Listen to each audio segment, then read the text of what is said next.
Sí, sí se ve, doctor. Correcto, entonces esperamos un par de minutos para dar inicio. Sí, sí, doctor, sí, sí. Están ingresando las participantes.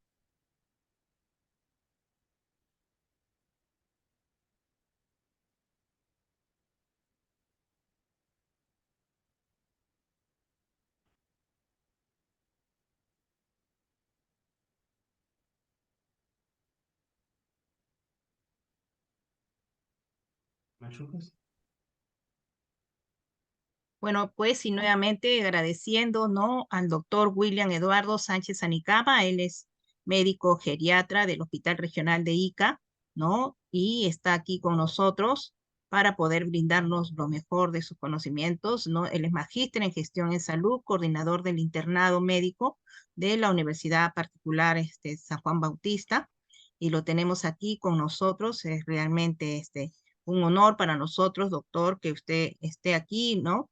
Con todas nosotros para compartir todos los conocimientos básicos que debe de tener, ¿no? Un adulto mayor. Y lo dejamos, no sé si ya de repente desee usted ya iniciar, lo dejamos para que el uso de la palabra. Gracias.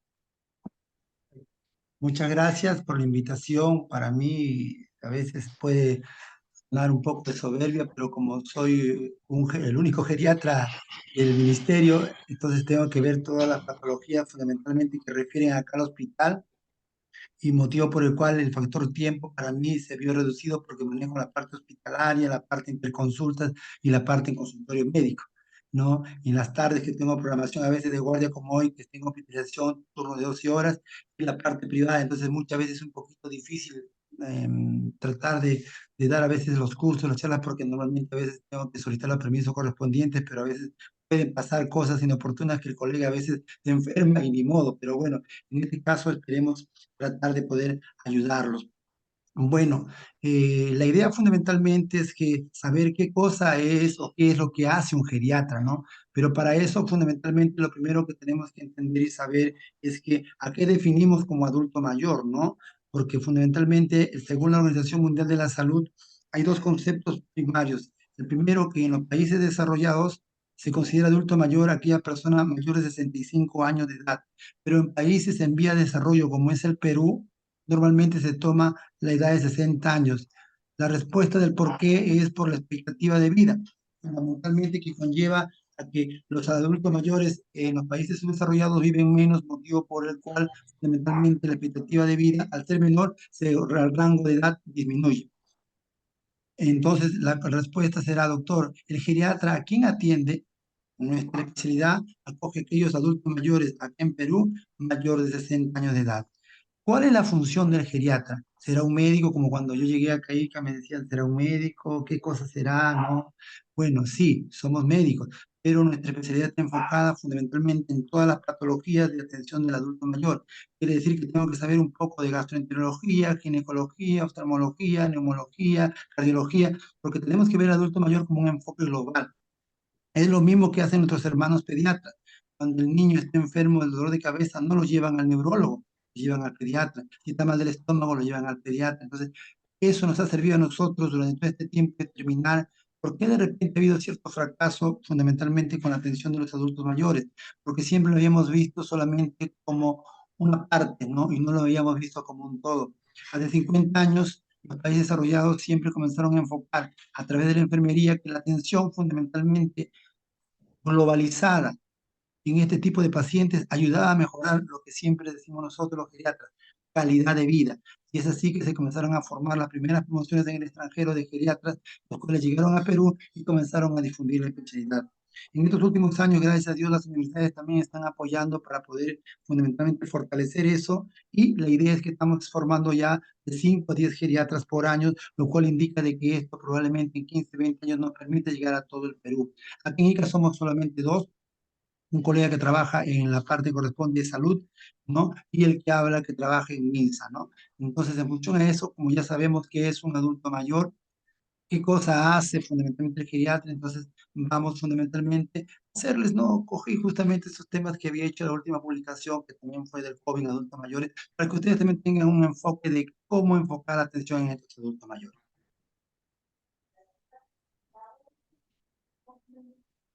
Se habla de una nueva cultura gerontológica, porque debemos decir que la comprensión de la vejez como una auténtica etapa del desarrollo humano, porque la gran mayoría no tiene expectativas al envejecer, porque a veces tenemos ese temor, ¿no? Uy, voy a llegar a ser, entre comillas, viejo, porque la palabra viejo es un término que normalmente lo utilizamos para determinar un objeto que ya no tiene validez, no tiene uso. Y cuando lo traducimos a un ser humano, lógicamente que esa persona se va a sentir mal, porque simplemente va a ser comparativo al objeto que no tiene valor.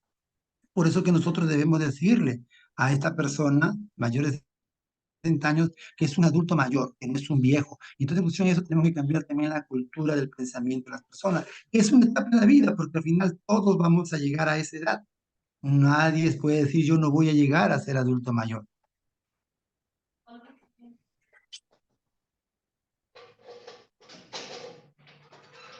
Lógicamente que tenemos que hacer cambios en el paradigma fundamentalmente, ¿no? De la parte que corresponde, el pensamiento muchas veces de las sociedades, ¿no? Que tradicionalmente hay una aparición de los adultos mayores de nuevo tipo. ¿Qué quiere decir? Que muchas veces vamos a tener adultos mayores que tienen más de 60 años, pero que todavía conservan cierta actividad, cierta función. Entonces, fundamentalmente creo que nosotros tenemos que ir de la mano con estos cambios fundamentalmente con la expectativa de vida.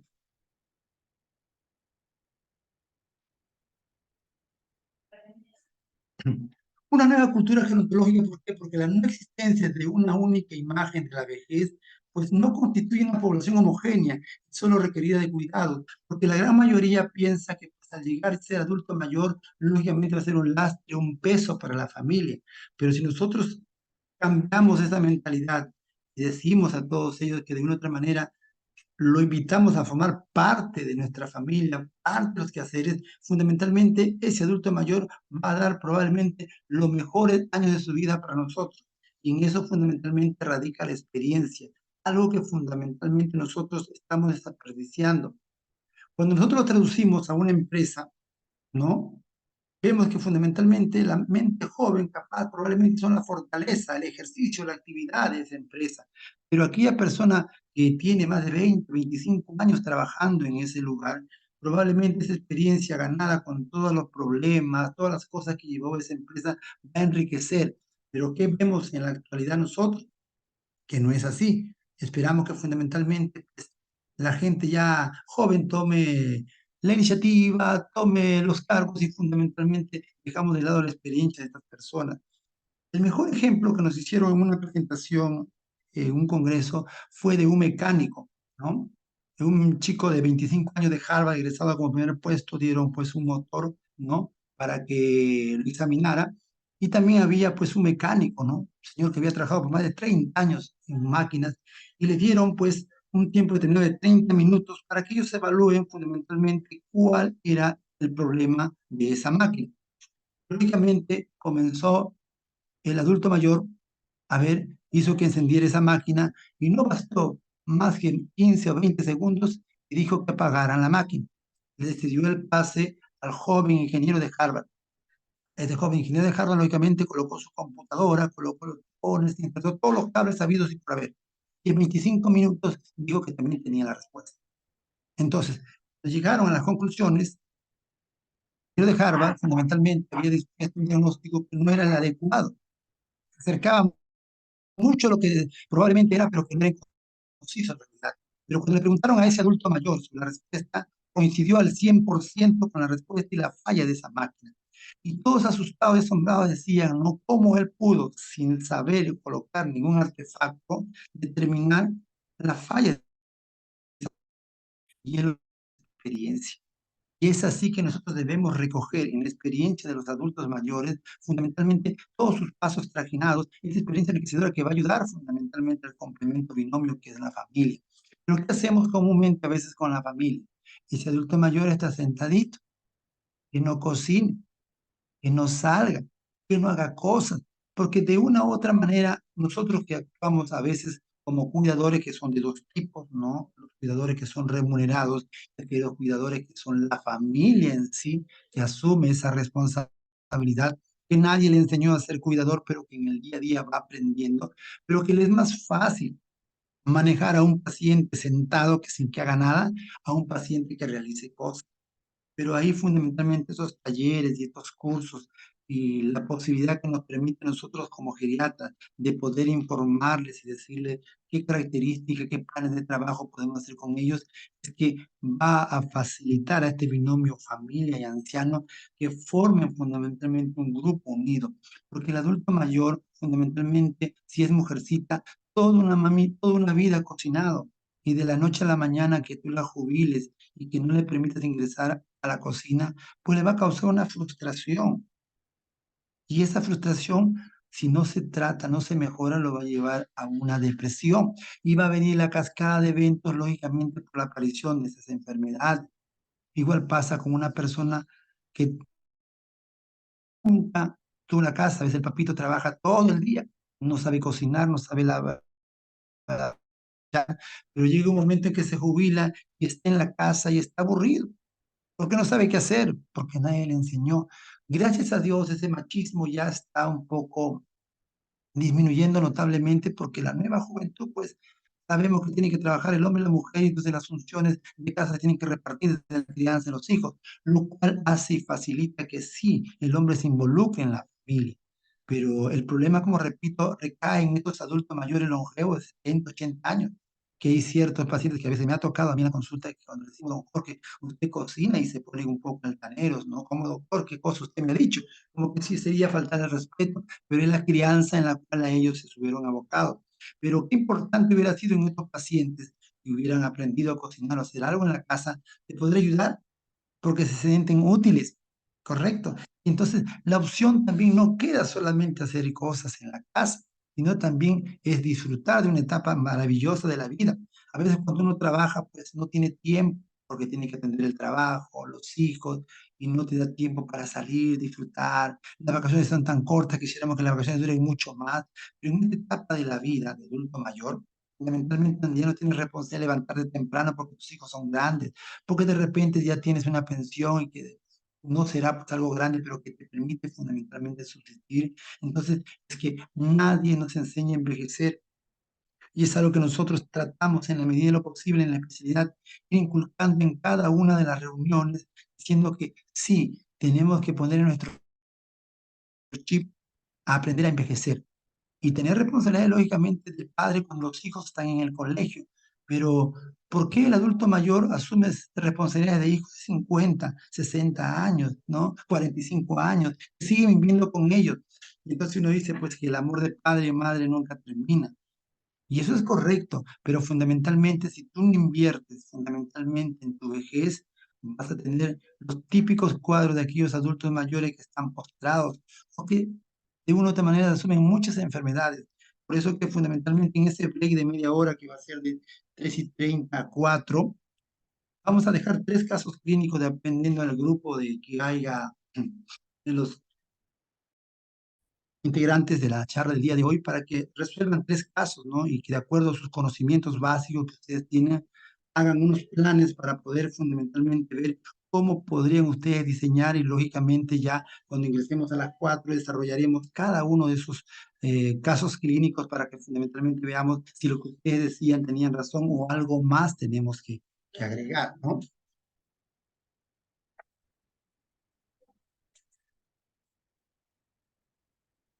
Una nueva cultura gerontológica, porque la diferencia entre un enfoque geriátrico y el enfoque gerontológico es diferente. ¿Por qué hablamos dos terminologías? Porque mucho antes que aparezca la especialidad, se creía que fundamentalmente llegar a la edad mayor significaba ya el ocaso de la vida, que ya no podíamos hacer nada. Y el tiempo nos ha ido demostrando que sí, hay adultos mayores que pueden seguir laborando porque están en la plena facultad de su memoria. Hay jóvenes que toda una vida hicieron deporte y que llegaron a ser adultos mayores y que también pueden seguir haciendo deporte. No esté en la cantidad, sino en la calidad de las cosas que hagan, ¿no? En las reuniones sociales que a veces fundamentalmente uno limita al salir de esas cosas, pero si uno se pone a pensar, este adulto mayor que está en casa y ve techo, pared, entonces la idea es que fundamentalmente va a permitir que haya un deterioro cognitivo. Es donde ahí aparecen los olvidos, la pérdida de memoria, porque no tiene actividad mental. Por lo tanto, va a comenzar a retroceder y a comenzar a sacar fundamentalmente las ideas pasadas. Es por eso que es muy común en las consultas, como dice mi papá, está perdiendo la memoria. uy, se acuerda de todo lo antiguo como si fuera de ayer, porque la mente está abriendo la enciclopedia de los recuerdos y es algo que fundamentalmente nosotros debemos tener bastante cuidado. Si nosotros le damos actividad diaria a este adulto mayor, entonces lo vamos a involucrar en el día a día. Pero si este paciente deja de hacer cosas fundamentalmente, entonces va a comenzar a jalar cosas del pasado y va a comenzar a hacer personajes, cosas que de una u otra manera no van a estar de acuerdo porque va a haber desde cambio de nombres, de fechas. Entonces, lo importante es que el adulto mayor fundamentalmente viva el día a día. Hablábamos del enfoque geriátrico ontológico porque hasta hace 15 años, pues simplemente el especialista de medicina interna, de una u otra manera, llevaba a que sí, pues, parte fundamentalmente llevaba a que trabajemos fundamentalmente la idea de envejecimiento. ¿Qué significa que sí, pues todos llegamos a envejecer y ahí terminó? Pero, ¿qué hacemos en ese adulto mayor que está envejecido? Bueno, doctor, ya nada, pues, fundamentalmente, darle algunas vitaminas que corresponden en función a eso.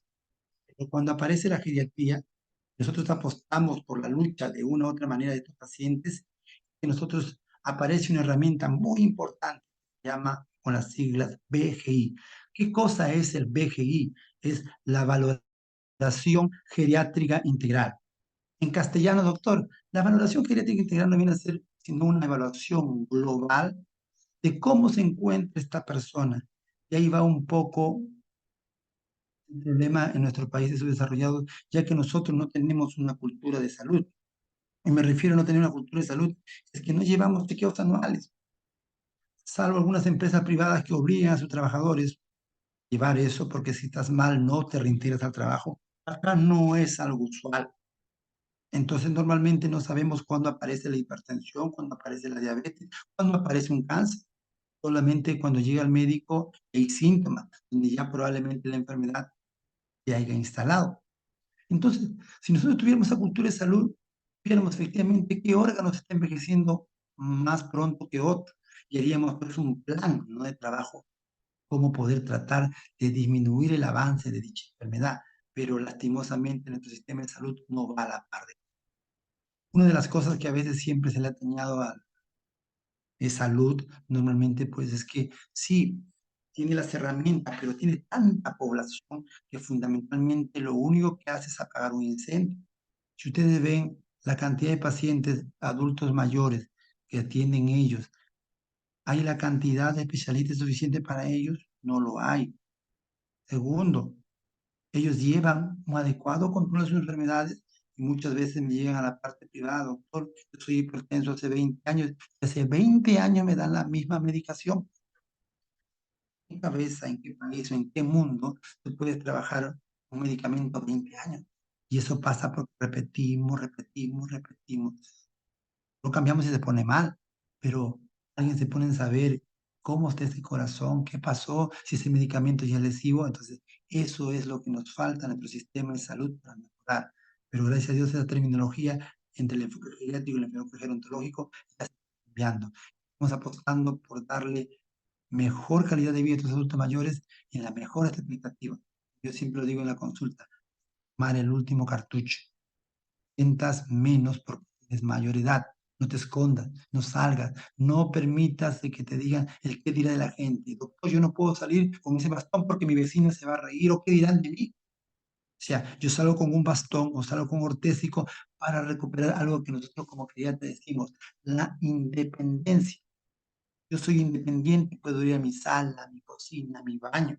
Pero si yo soy dependiente, voy a tener necesidad de llamar a mi empleado, si tengo la suerte de repente tenerlo, o a un familiar para que cada vez que de una u otra manera yo necesite desplazarme, me apoye, me asiste. Y entonces ahí viene el problema. Habrá una persona que esté disponible 24/7 para poder ayudar a este adulto mayor, por lo tanto él se va a sentir incómodo, frustrado y también aparece la depresión y va a haber la cascada de eventos que fundamentalmente. La nueva cultura gerontológica implica desarrollo sostenible, libre de discriminación, xenofobia y paternalismo, que hemos comentado. No podemos estigmatizar, es un viejo, que yo también lo voy a llegar a hacer. Debemos, a través de la política y políticas de gobierno nacional, regional, establecer fundamentalmente que las aceras, sillas, los baños tengan soportes, tengan algún tipo de manifestación que le permita adaptarse al mayor, las rampas que nos permitan pasar a aquellos pacientes que son discapacitados o adultos mayores, ¿no? Las señalizaciones adecuadas, el respeto de los mototaxistas, de los ciclistas, los bicicletistas hacia estos adultos mayores, porque a veces tú ves un adulto mayor que está cruzando una acera y estás tocando el claustro para que avance rápido, ¿no? Él quisiera avanzar rápido, pero lastimosamente, ¿sí? Edad y probablemente la dificultad osteomuscular que tenga o las deficiencias en su aparato locomotor no le permite. Y probablemente el tratar de hacer que camine rápido se puede caer. Y acuérdense que fundamentalmente el mayor terror de nosotros como geriatras son los síndromes de caída, porque las caídas casi en su gran mayoría, por no decir todos, producen fractura de cadera. Son las enfermedades, las patologías más frecuentes de estos adultos mayores que producen discapacidad parcial o total. Y antes tenía problemas con este adulto mayor para que salga y este paciente que se va a encontrar postrado probablemente va a tener muchos problemas para poder tener una atención.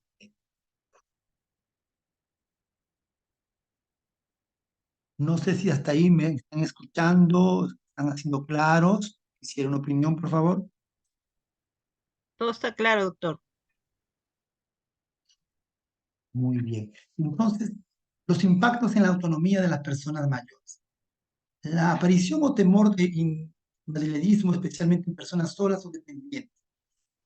Ojo que estamos tratando fundamentalmente que son adultos mayores de 60 años, pero ¿qué pasa con esos adultos mayores de 70, 80 años? En la cual ya hemos visto que probablemente han perdido de una u otra manera la parte que corresponde, el movimiento en algunos casos, ¿correcto?